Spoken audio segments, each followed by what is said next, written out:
been a night, hey? It's so good to be with you here on the territory of the Musqueam, Squamish, and Tsleil-Waututh people.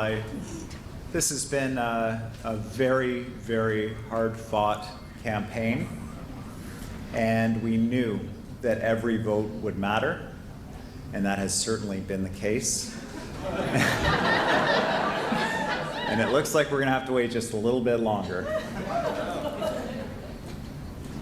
Now, we don't know what the final count's going to be in the province, but what we do know is that there was a clear majority for the progressive values that are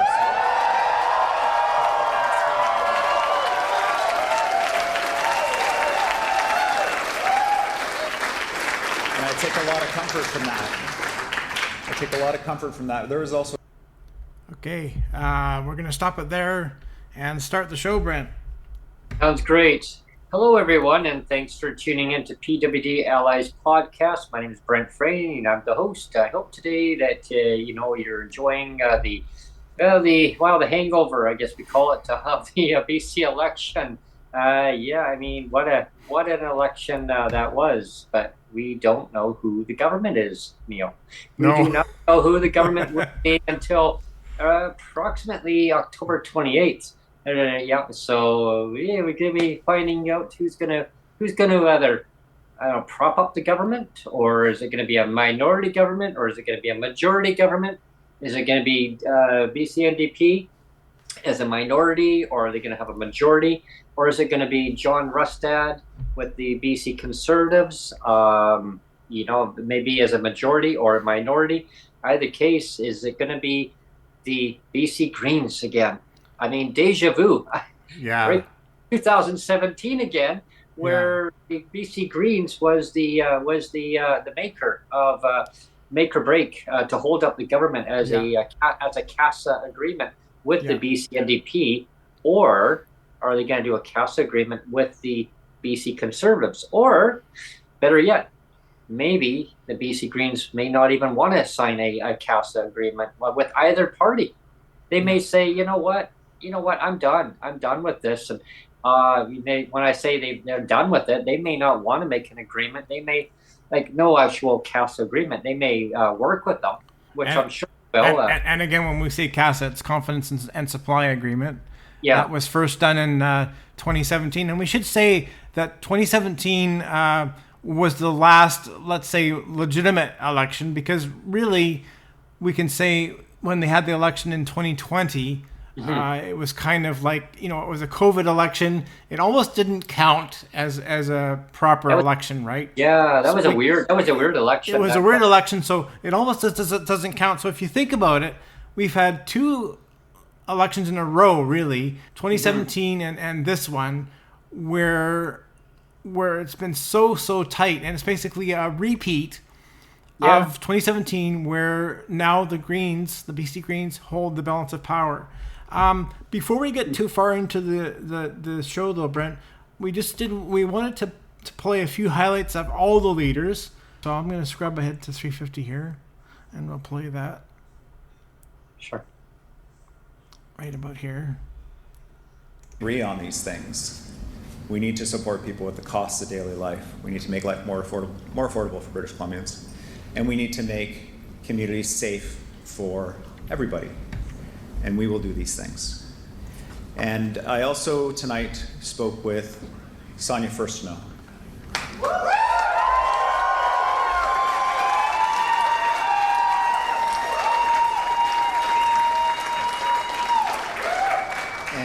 And I congratulated her on running a strong campaign, on her contributions to this province in the 2017 Parliament. And since then, she ran a strong and principled campaign, and I'm grateful for that. There are many values that we share in common with the Green Party, and I am committed to working with them on our common values. Okay, so right about there, we can stop right about there. He's talking about with Sonia Furstenau. Okay. But we can stop here because like you and I kind of had a discussion yesterday when we were talking about doing this kind of aftermath show. And one of the things that you and I talked about is, a lot of the political pundits are saying there's no way, there's a snowball's chance in hell that the BC Greens are going to team up with the BC Conservatives. And, maybe that's true, except here's where it gets interesting, is that, Sonia Furstenau was around at the time when they did the first confidence and supply agreement, right? That was back in 2017 with Andrew Weaver. And, it was entered in good faith, and John kept up that for what was it, like, it wasn't quite 2 years, right? It was like a year and a half or something. It was somewhere around a year and a half to 2 years, something like that. And then, like we've said before, is that he was listening to his yes man, meaning John Horgan, started listening to his yes man saying, John, you got to take advantage of all the power you have now, and now's the time to throw the BC Greens under the bus so that you can call another election and get all the power now. That was in 2020, right? Yeah, 2020 when they called the election again. So basically it was maybe a little over 2 years where they basically flushed the confidence and supply agreement, and he basically did throw John Horgan again. We'll say he threw Sonia Furstenau and Andrew Weaver under the bus, and I think Sonia Furstenau remembers that. And it was only even just a week ago or so, remember, that Eby himself said, please don't vote for BC Greens. Right, This is David Eby now. So flash forward to 2024, 1 week ago, where David Eby said, please don't vote for the BC Greens because if you vote for BC Greens, you're going to split the vote. Yeah, so there you go. That's two opportunities where Sonia Furstenau, she knows what's going on. Like, she's not stupid. So here's 2 times now where the NDP back in 2020 and now, about a week ago, where she's been thrown under the bus, her party's been thrown under the bus by the NDP party. So maybe she's not going to be so willing to partner up with them anymore, right? Yeah, well, here's another scenario too that I was thinking about is when you got the newly elected Green MLAs into the BC legislature. They just don't have the experience yet, and to get that experience to, and I'm sure that they're going to do a wonderful job. It's going to be interesting seeing all new faces in the BC legislature from all different parties. And having them all work together. And I think that's what the theme is about, is that what people showed in the electorate, as we call it, right? Yeah. And I think that's really what they showed in the polls, that people wanted change. They were not happy. They were pissed off. I mean, I'm in my community around here, and all I kept hearing is that they were priced out. Affordability. They were losing jobs. I mean, there's one guy, I don't know how he's making it by now, but he had 4 jobs. He's now down to 1 job. He had to now move in with some other people because he lost his place. He can't afford the high rent. People are having to sacrifice from all angles. Businesses shutting down. I mean, crime levels, on the rise. I've never seen it so bad in Victoria, and I'm sure other communities around BC are not weathering too well. I mean, we have 7-Elevens shutting down because of crime. What is the poverty and crime now? You compare that to 7 years ago, and it's a big difference. I mean, I've been seeing a lot on social media, and like I've said for the longest time now, I haven't been on Twitter. But even if you're not on Twitter, you still can't help but see some social media posts, and there's lots of people now. It's kind of funny, but not where they call the NDP what is it? Needles, Drugs, and Poverty Party now. the Needles, Drugs, and Poverty Party, and unfortunately, I mean, that's not too far off the mark. I mean, I hate to say it, but if you look at the rise in drugs, and you look at the rise in poverty, it's huge. It is huge. And I mean, I don't want to speak lightly of our drug problem, because I mean, we're talking about people's lives here, right? So I don't want to speak light of it. Yeah. So when you have people saying, the NDP is the Needles, Drugs, and Poverty Party, it seems like people are making light of it, making a joke of it. But so I don't want to do that. But I just thought it was important to mention, because the fact of the matter is that poverty really has risen a lot in the last 7 years. It really, really has. It's ballooned. I mean, there's so many reasons of why that's happening. I mean, I'm not going to list down all the crises that we have, as people have shown, and when they voted, how it affects their lives. But just in general, I mean, we got a housing crisis, we got affordability crisis. We have, businesses that they can't afford to stay in business because of, number one, either poverty, street disorder, vandalism, property taxes. I mean, you name it. I've seen there's small businesses that have been around for 30, 40 years in the community, and they just can't afford to even stay in business. I mean, they got the insurance claims. I mean, you go to an insurance adjuster and they say, well, how many times has your business been broken into? Well, 4 times in one day. Well, okay, that's kind of going overboard. Yeah.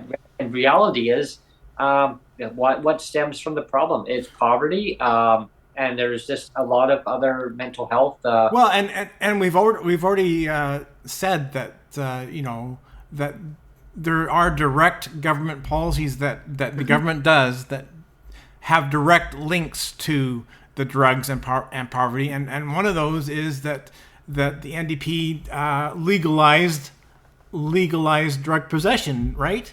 Right. And then how long did they try that for?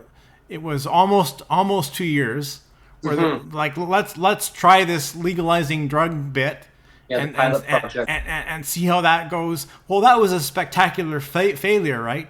And it was only a little while ago. I mean, it wasn't that long ago that finally David Eby did an about face and go, well, maybe that was a mistake. That was a mistake after almost 2 years of that. Well, in the United States and the state of Oregon, they had told the government, you might want to just stop this pilot project. It's not working for us. Mm-hmm. And so if it's not working for us, it's probably not going to do too well in British Columbia.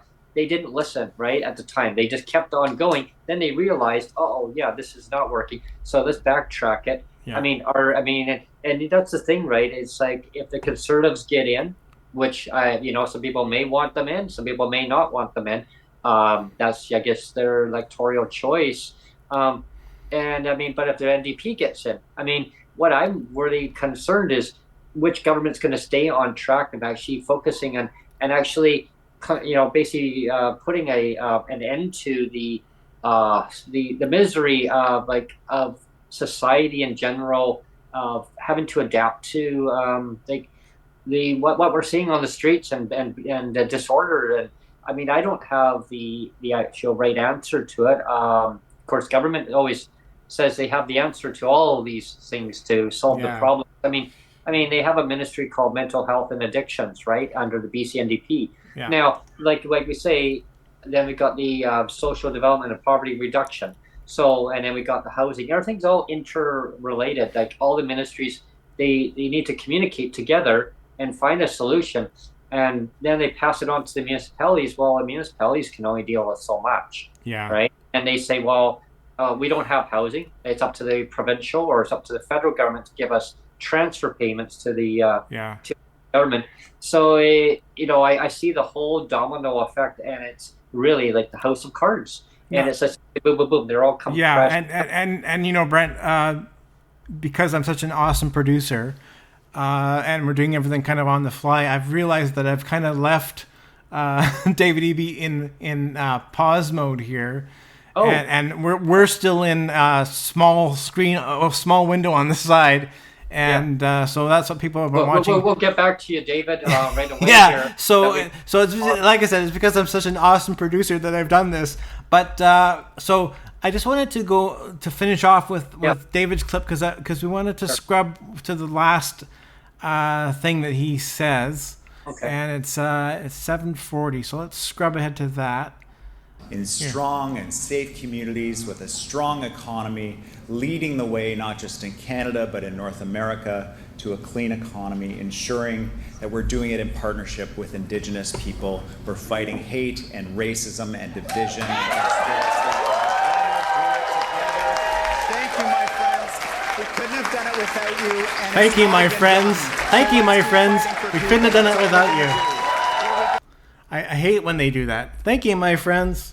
Okay, now we're full screen, and we will play the other leaders in a bit. I just have to do my setting up everything for the other videos.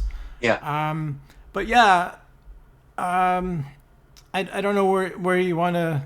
It's just going to be very interesting, right? Because let's remember again, like. John Horgan was the premier in 2017, and then like we said, they had the confidence and supply agreement from the BC Greens, and that kind of kept him in power. If it wasn't for the Greens, it would have been the BC Liberals, because they had actually one more seat and the popular vote. So it probably should have been the BC Liberals. And then, so it seemed like it was going really well. I've always said on record that to me it felt like that was the best that BC legislature had ever ran was that back then for about the 2 years or so. And then, like I said, like John listened to his yes men, and his yes men said, come on, John, take advantage of all the power you have now and call another election. And now's the time to throw the BC Greens under the bus. Mm-hmm. And, and so now we're at 2024, but let's go back a little bit, because when John Horgan stepped down, that was when, they had that leadership convention, right? Yeah. And let's see, I have the note here. I always get her name wrong. It's Anjali Appadurai, right? Right. Yes. She was another woman that was going to compete for the leadership of the. She was going to compete for the leadership for the NDP, and so that was in 2022. But Eby and company decided to disqualify her for. They said she was tampering with the process of. She was trying to secure people what do you want to call it, like sponsorships and right, yeah, for memberships, memberships, and Eby and the top brass was saying that she was not doing it above board, and of course she says everything was above board. But I think what was happening behind the scenes is, Eby and company said, well, she's making a power play here, and we can't have that. She's making me look bad. That's what honestly I think happened, is that she was probably making David Eby look bad, and she was actually splitting the party from within, causing a really serious division of people and policy from within the party, right? Yeah, I remember back when we had the Twitter space going for the show on there, and I know one of her campaign promises back then was for people with disabilities. She wanted to raise the rates, and that was in her platform. So looking at 2024 campaign of what was actually in David Eby's platform for the BC NDP, there was no indication of raising PWD rates. but only a reference of next July of 2025 of the $200 for the Canada Disability Benefit. Yeah. That won't go to, the way it's designed right now, it's not even going to go to hardly anyone. So that's a riddle. Right there. but what I wanted to get back to is this whole back in 2022 where basically Eby and company threw this Anjali Appadurai under the bus and basically said she's doing something illegal and we got to disqualify her. So it kind of turned out like, how they have it now where you can graduate from kindergarten, like it's a big deal, or you have things like a participation badge. Yeah. I mean it's almost like that where Eby can say, "Well, I won the leadership. I won the leadership convention." But I mean, how do you win the leadership convention when you're not competing against anybody? Well, there was no vote though. Like nobody voted for him. Nobody voted for him. He just there was no competition. Like it was only it was only him. It was only him. So it was almost like as useless as like I said, graduating from kindergarten or a participation badge is like, because you participated in the leadership convention, Eby, we're going to just give you a free pass and here you go. Here's the premiership. Here's the leadership. Do you want to go to the other leaders now? Sure. The other speeches. I have one queued up. I think. I might have to edit this out. Just give me a second. We're going to see if we can go to screen share here. Oh, here we go. So he's already queued up, which is great. So let me. I wasn't quite sure if it was going to queue up the right window, and it did. So that's good. So let's go ahead and play this now. And I'm just going to play the first minute or so. Here we go. This is John Rustad, BC Conservatives. Wow, what a night. Thank you guys for being out. How does it feel now to have Conservative Party rockin' British Columbia? There's no question this has been a historic night. This has been a night where we have seen the political landscape in British Columbia change forever. And that's all because of you, because of the work that you guys have done and your support. So I just want to start by saying thank you to everybody who's been part of this Conservative Party in British Columbia.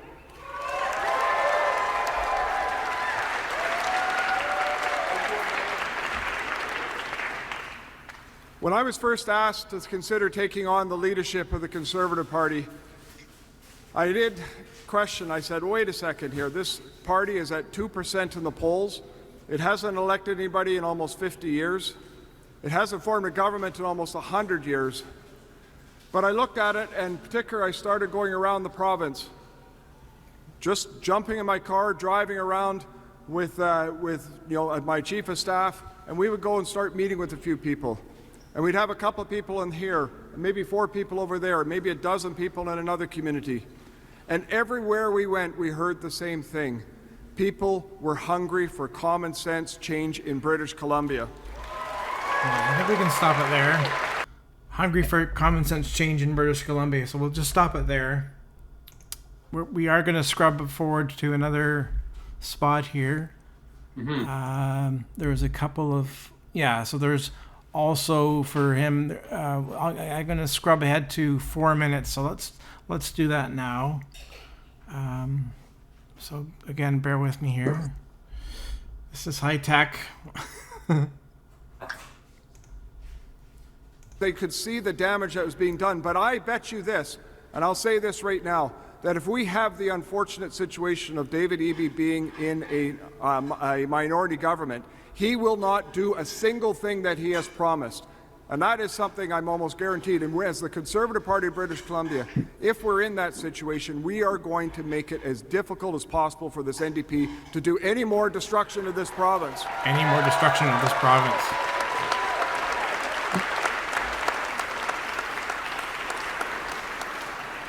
We are going to continue this fight.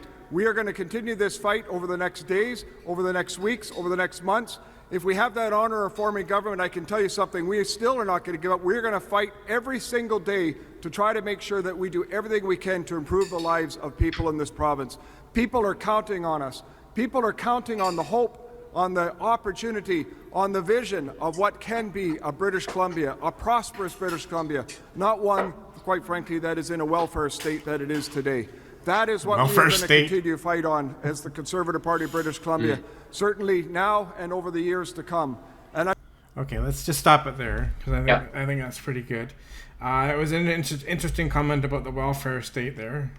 So we're back to full screen here now, and and we'll follow it up with Sonia Furstenau in a bit, but we can talk about let's shift focus to Rustad now, and talk about Rustad a little bit. Economy-wise, I mean, things are not good, right? I mean, we know that, like a government, not do the blame game of, well, who inherited, a surplus and then it went into a deficit. I think just having your services that are there. I mean, your basic standards of services, right? So, with him saying he wants to topple the government, I look at about what affects people's lives on affordability. I mean, it comes down to the housing crisis. And just your common, your goods and services that people have on a day-to-day basis. I mean, if you don't have the money, you can't put it back into the economy, right? So, hearing John Rustad saying he wants to topple the NDP at the first opportunity if they actually get minority government and then go back to the polls, I think people don't want to see that. I know I don't want to see that. I mean, first thing I heard was, really? Why not work together, John?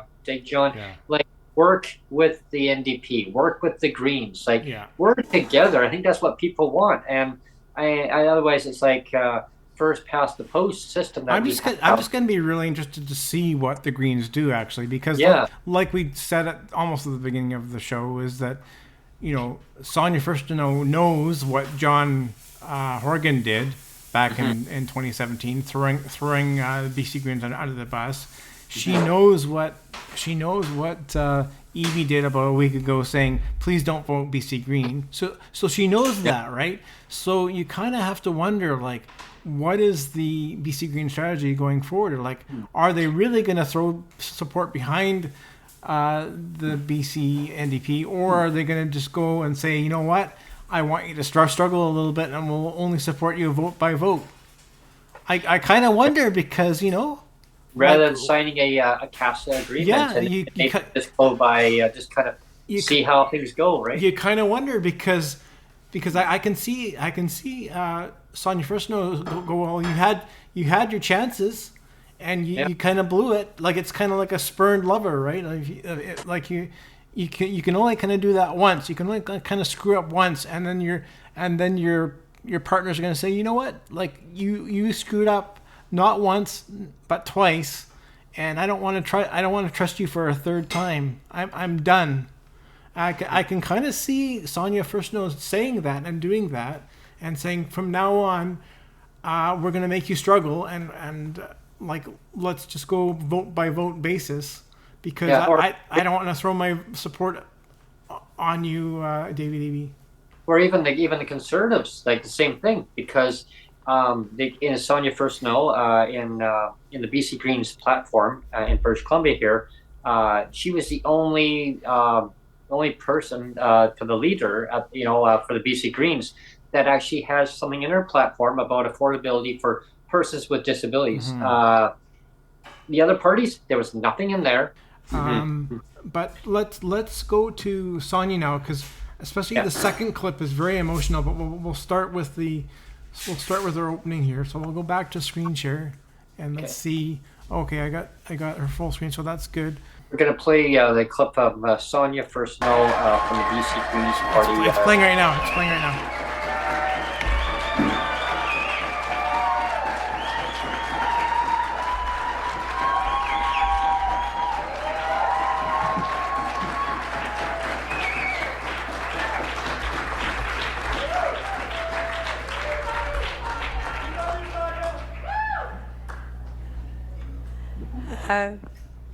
Well, it's not just my voice I lost tonight. It has been such an honor to be an MLA. It's not the outcome that we'd hoped for in Victoria Beacon Hill tonight, but I'm so proud of the campaign that we ran. We knew we were up against a steep hill. We were trying something bold and new, but the challenge was a little more than we could do. I'm so heartened by the support that we got. I'm so heartened. Okay, that was just like the first minute. Yeah. And let's just scrub across. Again, I keep having to bring up, I keep losing windows here, so I just have to bear with me. But yeah, that was the first minute. And then we're going to scrub across to 3:11 here and play that. So again, like Sonia Furstenau actually lost her seat. And it's unfortunate because I've said multiple times that of all the leaders, like of the three leaders, she demonstrated the most leadership qualities of everyone, and she ran the most clean campaign of everyone. But she lost her seat because she kind of miscalculated, right? She went to a different riding than she was in the past, and it was a bad miscalculation on her part, unfortunately. So it cost her seat. But let's go to the second clip here. I'm just going to scrub ahead. Proud of. So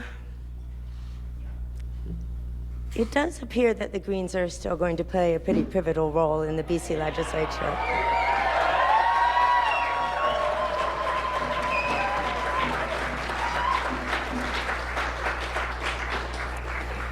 It's a strange time in politics when, during an atmospheric river, people come out and vote for a party that's denying the reality of climate change. But hey, this is where we're at. Okay, so that notice that she mentioned that they're going to play a pivotal role there. And let's see. I have to bring up the other window again. Yeah, I keep losing the window here. Yeah, she talked about that they're going to play a pivotal role because they do hold the kind of the balance of power with the two seats now. Even though she lost her seat, they still have two seats. And so now this is where we're going to scrub ahead to the end of her speech, or near the end of her speech. And this is where she gets really emotional.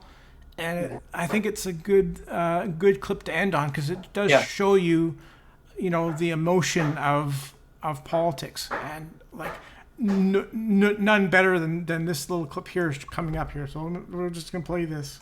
Sure.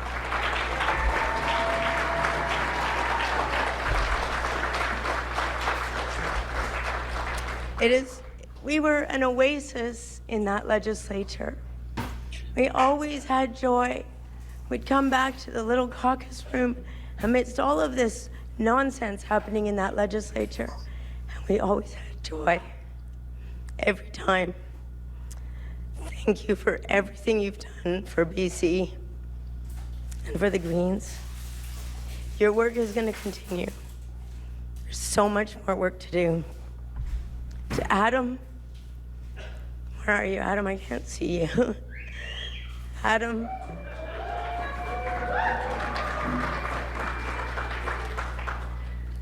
Adam, I love you so. My brother, my colleague, my friend, we've been through a lot in the last 7 years. I couldn't have done it without you. You've made me a better person.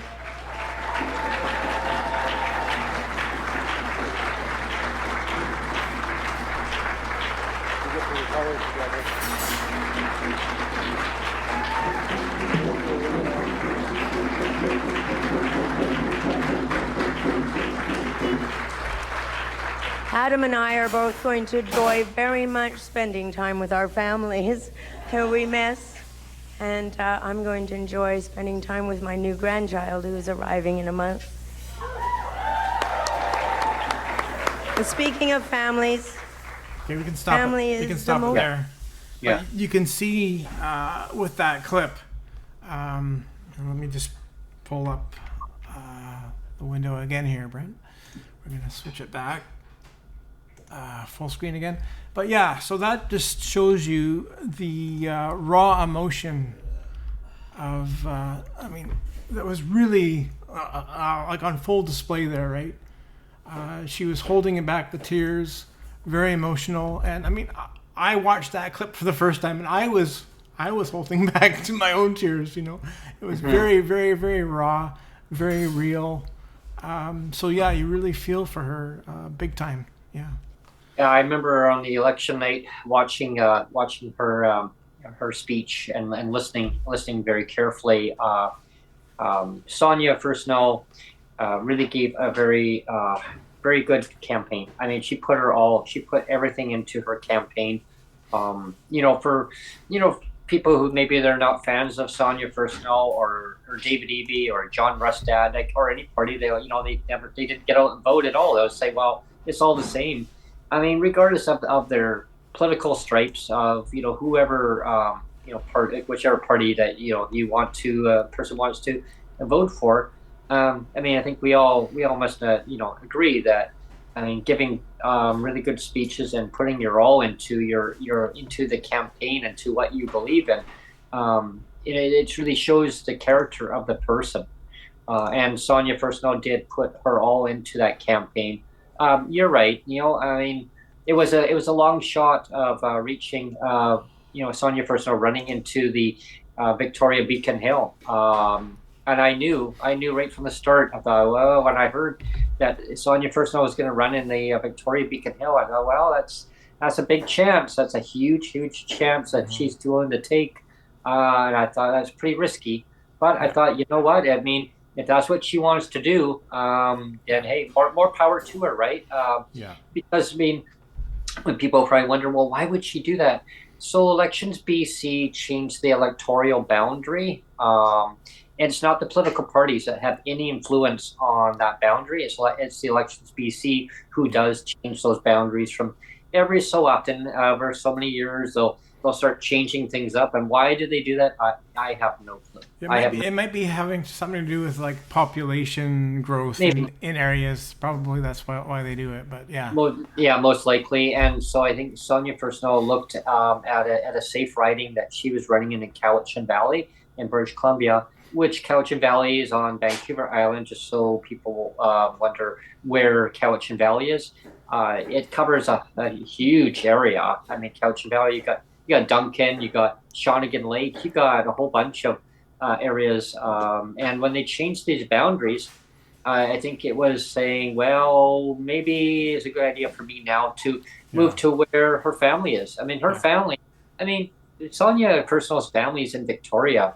And so she wanted to be around her family. I mean, and I don't blame her. I mean, being around relatives or family, I mean, it's so important. I look at where people want to be in their ridings. They want to be close to family. I get it. Some people have to commute really far to come to the legislature. And when you put your name forward and to run for public office, it's a lot. It's a lot to really consider, a lot to weigh up. And by putting your name forward, regardless of what political party it is, I mean, I actually envy you for doing that, because it's a public service. You're really caring a lot about your community and for what your beliefs are. Some people may say, well, some parties maybe they're kind of over the edge or whatever. Yeah. I mean, I'm not even going to go there. I'm just giving an overview of all the positive stuff. There's a lot of negative stuff out there for sure, right? But our show, we try to stay on all the positive stuff of bringing all the inequalities, just in general stuff that people want to hear. Like they want to hear, well, how does things change or affect people's lives? And when it comes down to a political decision, so with this election, it's going to be a political decision. Yeah. It will affect people's lives, especially if you're a person with disabilities. And I looked at the platforms very carefully, like who is running with what. Yeah, and the BC Greens were the only one that had anything disability in their platform. Let's be honest. But I did want to. I do want to try, if we can, to keep this a short podcast. And I think we're already at about the 15-minute mark. Okay. But before we end, I did want to quickly touch on kind of the mistakes that were made on this election, because actually everybody made mistakes. And let's actually start with Sonia Furstenau, because we were just talking about her. So let's start with her and say, like, she really, like we said, she ran a great campaign. She was by far like a clean campaign. There was no smearing. Very, very clean, classy campaign. Where she did show the best leadership qualities of everyone. She was the best performer in both of the debates. That was the one on radio and the one on TV. She handedly won both of those. It was not even close. She handedly won both of those, and it's because she is a strong leader. So that's everything she did. She did right. But now let's talk about the things that she did wrong. And one of those things, like we said, she picked the wrong riding. She picked a different riding. Yeah. But you can understand why, though, like we just said, because she wants to be close to family.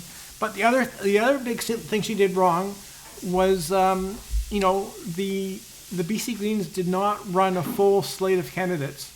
They did not have candidates. It was in 25 ridings. There was no Green candidate. Very unfortunate. And how can you be considered a legitimate party? How can you be considered a legitimate party when you can't run a full slate of candidates? And that's really unfortunate, because if they had run a full slate of candidates, there would have been a few situations where they would have siphoned off a few votes from the BC NDP. And then the BC NDP would be even sweating even more, and it would have been a fair. I mean, as much as we can complain about first past the post, right. if you actually had, all the candidates installed in every riding equally, it would have been a lot fairer, and there would have been some vote splitting, and that, in a sense, that's the system we have. So in that sense, it would have been fair, though, because you had the equal distribution of candidates across all of the ridings, right? And so with the vote splitting, probably the NDP might have lost more easily. Who knows? But I'm just hypothesizing, But I'm just saying the fact that the BC Greens did not run a full slate of candidates, is a big kind of black mark on the party, and that's too bad. That's too bad. So that for me is the one critical error of the BC Greens. And they campaigned really hard, like door knocking. I heard they had went around the community and really listened to people's concerns. Affordability was number one from what I was hearing. Cost of living, like housing, just general, inflation costs have really driven up the price of everything. Let's get back to, we were talking about mistakes. We're talking about mistakes to finish off the podcast. We talked about Sonia Furstenau's mistakes. Let's now turn to Rustad's mistakes, John Rustad, and the mistakes that he made. Let's get your comments on that. What mistakes did he make? Well, first of all, I think John Rustad, he didn't listen to what people's concerns about affordability at the door. I had somebody come by, and I live in an apartment building, but so they can't actually come in unless they're actually welcomed in. I mean, they're allowed to come in. I mean, under democracy, they're allowed to come in. If they're invited in, they come into a buildings. I did have a couple of discussions with a couple of the campaigners that were actually out there. And I talked about affordability. I asked, well, is there anything in the campaign about people with disabilities? Not that I know of. Really. Am I not a resident any longer? She's like, I'm not. Well, I mean, obviously you are. I go, evidently I'm not, because if there's nothing in a platform to help people, then I'm not a resident. Yeah. Just, well, I'll have to talk to the campaign manager. No, I want you to talk to John Rustad. I want to hear it from him. What are you going to do? Because, you know, like I think that's a failure right there. Like people are struggling, and you know, I mean, come on, you know, to everybody, they just don't kid ourselves here. Like they all said about affordability. They all acknowledged, all the leaders acknowledged people are struggling. They need help now. That's it to David Eby said. Yeah. They need help now. Well, okay, well, that's another topic in itself. But getting back to John Rustad, he acknowledged too, people are struggling. Like, I mean, and, you know, but then he blames David Eby for that. But Yeah. John, I want to hear what you're going to do. Yeah, I mean, you can blame David Eby, right? Yeah. But you didn't put nothing in your platform, though, and that's where I think you failed. I think you knew that Sonia Furstenau at least had that in her platform of $2,400 up to. Okay, at least David Eby had something in there, but that's for next year's reach, right? That's that's the biggest difference, right? Is that you know, everybody did talk about affordability. I mean, let's get that straight. I mean, everybody did, but there is a difference between affordability and poverty. There's a huge difference between affordability and poverty, and really nobody talked about poverty except for BC Greens and Sonia Furstenau. Nobody else talked about poverty except for Sonia Furstenau, and that was a big misstep from both BC NDP and the BC Conservatives. Yeah. Well, yeah, exactly, and you know, poverty affects everybody in life. You know, some people may look at poverty, well, oh, it's, you know, it's a personal choice of how to end poverty. Is it government inflicted poverty? Is it poverty where a person has now, you know, they've lost their jobs because of no fault of their own? Maybe it's physical, or, I mean, who knows? I mean, you could be walking across the crosswalk and somebody's drinking and driving, and they drive right through a red light because they thought it was green, you know, and they keep going, right? Their mind's not set where they are, or they're distracted driving, and somebody can then be injured to a point where now they're disabled. They could be skating, they could be ice skating, professional ice skater. They could get into you know, an accident on the ice and become permanently disabled. I know I had a neighbor of mine who that happened to. And then became, you know, permanently on government assistance. Of course, you know, it used to be pensions, but then government took it away back in the early 1990s. I mean, but that could be fixed going forward for sure. It's just government will to do that. You know what I wanted to do? We're gonna talk about David Eby's mistakes. Right now, but sure. I wanted that's a good segue right into that. Yeah, because I wanted to screen share now. I think if I screen share now, I've got the map up. Let's see. Do I have the map? Oh, I do not have the map up. But give me 1 second. Yeah. And I'll make sure I pick up the map here. 1 second. Right now it's there's nothing showing, but let's see. It should be here. There we go. Okay. So right here, I've only got the one map up. It's of the entire province, and you can't see it, Brent, unless you look over to the TV. But that map has got a lot of blue in it, a lot of blue, and it's mostly, like I said, in the upper urban, or not urban, sorry, the rural area. I can't even say rural. I think everybody knows what I'm trying to say. Yeah, rural. But it, you know, there's a lot of blue on the map of BC there, and really the only areas where BC NDP were strong is in the urban areas, and really nowhere else. So, but even the urban areas, though, they gave up a lot of urban areas as well. Actually, like Surrey was huge. Surrey had a lot of changeover to Conservative. Yeah, Langley too. They lost. Langley went over Conservative. Abbotsford, Chilliwack. So they lost a lot of ground. The phrase got wiped. Yeah. So that's just a quick look at the overall map, and we'll go back to full screen here. So that is, you can see visually that shows the mistake of David Eby. You know, and let's not forget. And again, this isn't attacking David Eby. No. This is just stating the facts.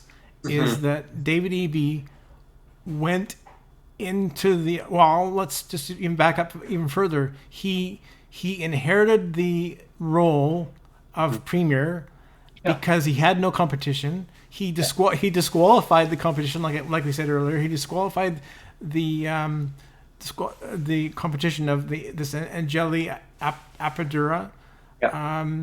So he basically had nobody to compete with, so he won by default because there was nobody else to defeat. It was him alone. So he had when John Horgan left the premiership, he had to step down because of health reasons.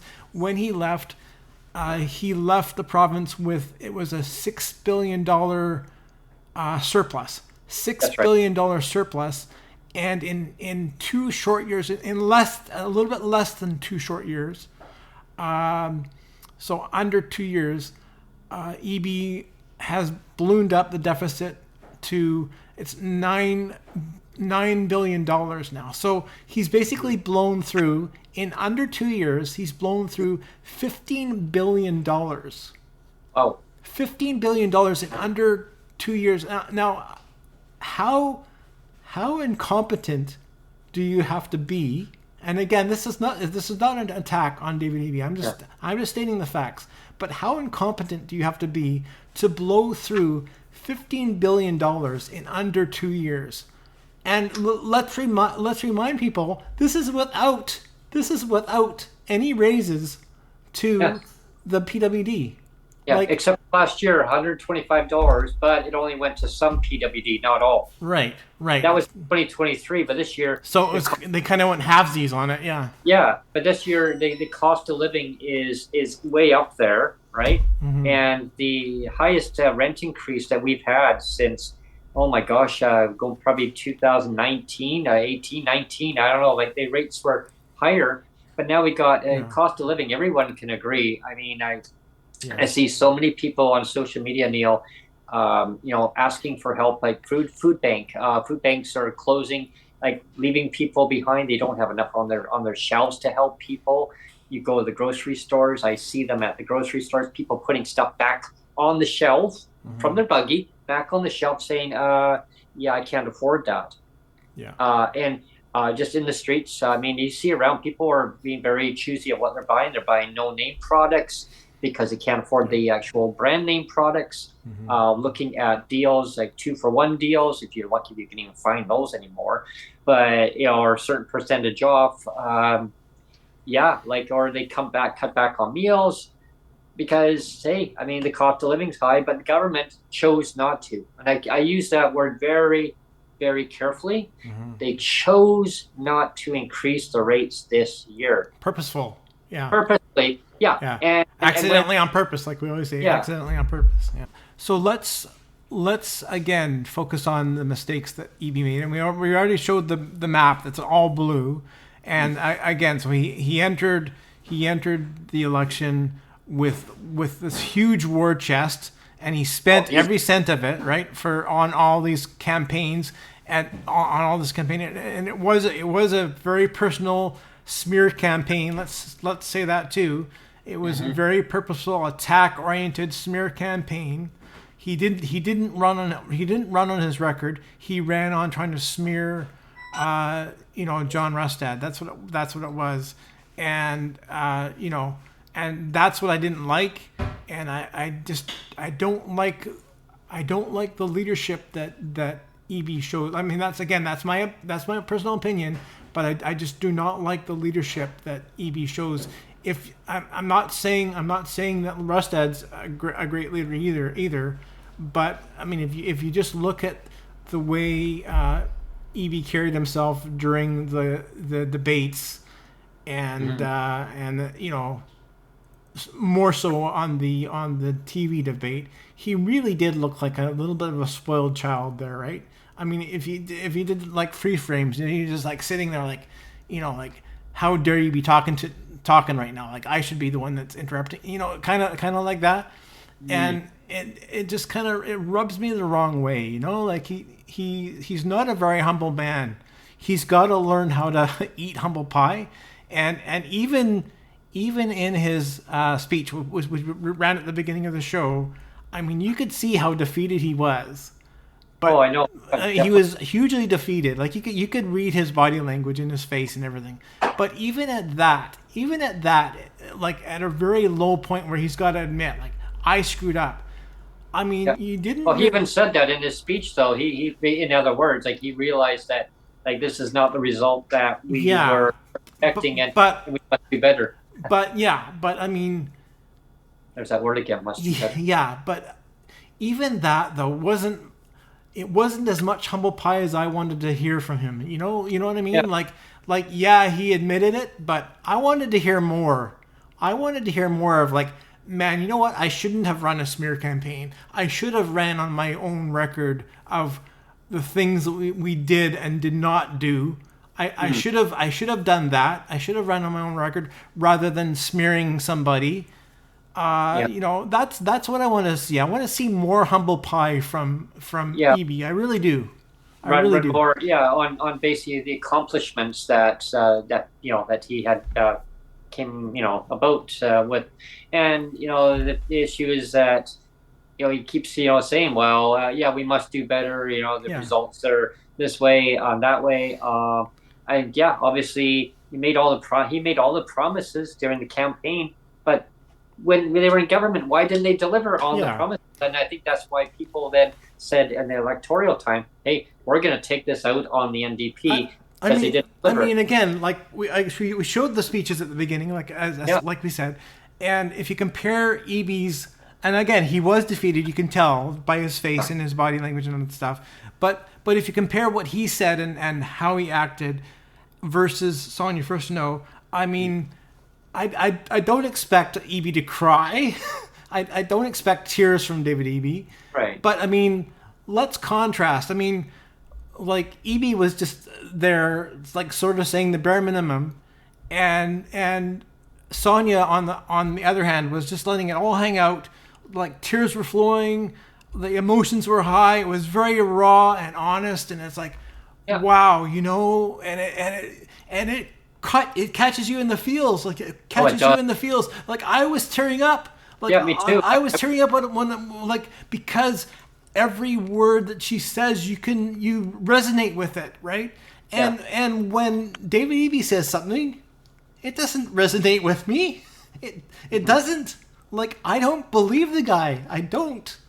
And I want him to start resonating. Like, if he is going to be the one that's going to be running the province, I want him to start resonating with all the voters, and I want him to start eating humble pie every single damn day. I want him to start eating a lot of humble pie, and maybe, like, start crying a little bit on, like, if that's what it takes, cry a little bit, Yeah.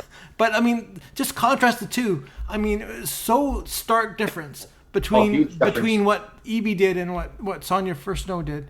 Like, completely massive difference. Yeah. I mean, to conclude today's podcast, as an overview, I totally echo what you're saying, Neil. Like, when it comes down to humble pie, like, I mean, David, I mean, he had so much opportunity while he was in government, in that position, to make changes, like make life more affordable. Like, during the campaign, well, we're making life more affordable. We're here to listen. Well, like, you were in government and you could have made these changes. And I keep thinking back, well, why is things so unaffordable? Why can't I find affordable housing? Why didn't I get a rate increase because I can't give it to my landlord? I was making little notes along the way, and thinking, well, like, this is not making sense. Like, why is this not happening? And you got a ministry called Ministry of Social Development and Poverty Reduction. By not giving an increase, just get rid of the name poverty. Just get rid of the name poverty, because you're not even trying anymore. No, it costs more to keep people in poverty than to actually, like, solve it. So that's another show in itself. But I mean, I think opportunity was there as a takeaway from it all. I think the NDP failed on that opportunity of making life more affordable.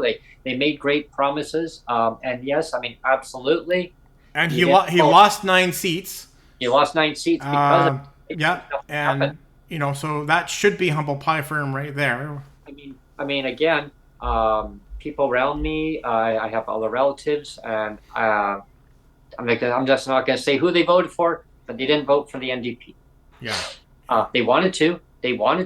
And I had other people in my community who wanted to vote for the NDP. They didn't. Yeah. I have other friends that live out in different areas. They wanted to vote for the NDP. They didn't. Yeah. I wanted to vote Green, and I couldn't because I had nobody Green in my no riding. candidate there. Yeah. So Yeah. it goes to show, there needs to be, there's mistakes that were made along the way. Yeah. Why are these people not wanting to vote for NDP? Why couldn't they vote for the Green? Yeah. They didn't want to vote for the Conservatives, so some people, they didn't vote at all. One of my neighbors said, no, I'm not voting at all, because all they do is they say one thing and they get into power and they don't do nothing, and it makes things even more unaffordable. It was still only 57% turnout, which sounds like a lot, but Go down. You're still almost half didn't. Yeah. We're talking about registered voters too. We're talking about registered voters.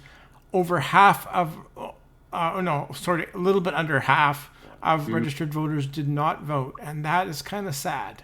It is kind of sad. And imagine if all of, or maybe not all, but the majority, even higher, much higher percentage. Say, imagine 80% of people that are registered voters voted. It should be at least that, right? It should be at least 80 that. or It should between be 80 and 90, I'd say. Yeah, it should be at Imagine least if that. they all got out there, the whole changeover of how the political platforms are, the whole layout of how the electoral reform would look in our province. The NDP lost 9 seats. Langley, we were out there. And we have to close off the show saying they're still recounting. So they still could technically lose maybe one more seat, depending on the final count. There's 2 seats out there. Yeah, 2 seats that are screwing things up right now. They still have to do recounts for 2 seats. So we're going to have to find out by the 26th at the earliest, the 20th at the latest. And we'll find out the fate what's going to happen. Is it going to be a minority government with the Greens, or the minority government with the Greens with the Conservatives, or are they just going to leave it out there out in the wilderness and say, you know what, both parties, you figure it out. Right now, the seat count the way it is, it's 46 for BC NDP, 45 for the BC Conservatives, and 2 for the Green. Yeah, and there's one thing to really note too on that is people think, okay, so they got 46 seats for the NDP, and they think, oh, okay, one more seat, they're going to get 47. Great, right? Okay, but here's the tricky part. People one that for the speaker. Are familiar, one for the speaker. Yeah. So you take one away from 47 down to 46. So now they don't have. Now you have a tie again. Party government. Yeah. They're actually technically they can't form government unless they actually are dependent on the Greens to support them to bring them up to minority. Yeah. Again, unless the NDP can win 2 seats, they'll push them to 48. One for the speaker, push them to 47. Now they're razor thin. Razor thin. Yeah. And that's without the Greens. Nobody can be sick. Nobody can be sick. You've got to show up at all times. Yeah. You got to be there to vote. Yeah. You can use Zoom. They do have that option or Zoom or Skype or whatever platform you use. Mm-hmm. You can call in and you can vote. But what happens if we have a major storm and knocks out the power? You're not going to be able to vote. Yeah. Uh-oh. Yeah. Ooh. And now, but here's the other thing just to end today's podcast. So when the government does eventually, however it happens, they're going to go back in February. Okay. So when they go back into the BC legislature, they're going to test the competence of the House. Mm-hmm. So David Eby, right now, as it stands right now, as of today's the 22nd of October, David Eby is still the premier right now. Everything's kind of, it's kind of in the holding pattern. So he goes back in, he'll have his caucus, he'll go in and they'll test the competence of the House. If the voting comes down, so I guess the first competence, from my understanding, is when the BC budget comes out, and that's usually in February. So when that budget comes out, they're going to test the competence in the House. So if that is basically, if they say, well, they vote on it and say, no, you don't have competence in the House, that could trigger an election. Another election. Or here's the other part. is that when they do a throne speech, when they come back in, they usually the traditional methods when they come into before they come back into the next session, they have the lieutenant governor comes in, gives a throne speech. Now they have to now test that to competence. So if that goes down, they can now be forced into election. Yeah. So now David Eby would now have to go to the lieutenant governor and say, this is what's happening. The lieutenant governor now can make that determination saying, okay, I'm going to now ask the other party if they would like to form government. Right. Okay. Or the lieutenant governor says, you know what, we're going to call a provincial election because the other government, okay, so still don't have enough seats unless the Greens can go to them. Yeah. But they're at 45 seats. So even if the two Greens went over there and said, okay, here's 45 plus 2, it's 47. They still need a speaker. They still need the speaker. So they're going to go down to 46. Yeah. So they still can't form the government. It's still a tie, yeah. See how this works? That's how tricky this is. It's just crazy. It's crazy. That's why it's going to be so interesting going forward. Yeah. I want to thank everyone for tuning in today. This has been a real splashy kind of a segment. It was kind of the breakdown of the aftermath of the BC election. A little bit of ranting, raving, but nothing much. This is just kind of our observation. Yeah. When I mentioned about PWD, persons with disabilities in BC, again, it's that theme that's out there of saying, well, we're going to take care of you, but one party says maybe next year. The other one, Green Party, says, well, yeah, we're going to commit to up to $2,400. That's going to be, well, obviously it's going to be next year because, I mean, we're already in October now. So maybe that's in the BC budget. If the BC Greens can, just to conclude today's segment, if the BC Greens can somehow work with whatever party it is, maybe they can force the Conservatives. Imagine that, Neil.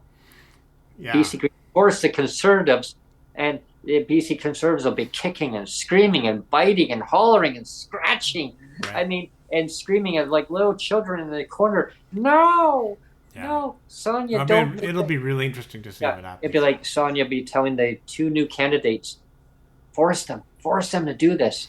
And no, Sonia, please don't make us help the PWD out in BC. We don't like disabled people. Well, but then the NDP will say, come on, Sonia, we got more work to do. I mean, I know. And you're going to do this because you're going to raise the rates up to $2,400. Yeah. Don't make them wait. Don't make PWD wait for that CDB, the Canada Disability Benefit. Come on, David. They've been waiting for 4.5 years. Like we said off air, though. I mean, the parties are going to do what they're going to do, right? Yeah. And it doesn't matter what you and I say. Ultimately, it doesn't really matter what you and I say. Yeah. We can say raise the rates, but the parties are going to do what they're going to do. Yeah. This is all hypothetically what I'm saying now. Yeah. The scenario of point, and then is I try to make it into not into like a comical one, but as a scenario where people listening to it going, what? So what? And make people wait until the Canada Disability Benefit for 4.5 years, and I mean, when people say, well, that doesn't even make sense. It's still, to me, it still doesn't even make sense. But the reason why, and okay, this will be my quick closing comment. The reason why the other party should care about helping people with disabilities is because it's like people with disabilities account for 50% of the people in poverty, right? Oh, it's huge. And the fact of the matter is that poverty does impact not only us, people with disabilities, but it affects the entire society. I mean, we talk about all the store closures because of the increase in crime, right? We talk about all the tent cities and all of the crime related to that. I mean, off the top of the show, I made a quip about the NDP now being called the Needles, Drugs, and Poverty Party, and that's kind of, you can say, well, that's not nice to say that, but I mean, I'm just saying what's being put out there on social media. But it goes to show how different it is in 7 short years from 2017 to now. How much more drugs and needles and poverty there is compared to 2017. I'm not saying that 2017 there just still wasn't, poverty. Oh, But yeah. you compare It's escalated a lot 7 more. years ago to now, it's massive difference. I've So seen a huge so change. it should be a huge deal to all parties, not just the Greens. Right. Okay, service breakdown. Okay. Okay, go on. But thank you, everyone, for tuning in today. I hope you enjoyed today's podcast. Stay tuned to our next podcast. And please subscribe, like, and share, and stay up to date on our podcast. Thanks, everyone, for tuning in today. Take Thanks, care. everyone. Okay, bye.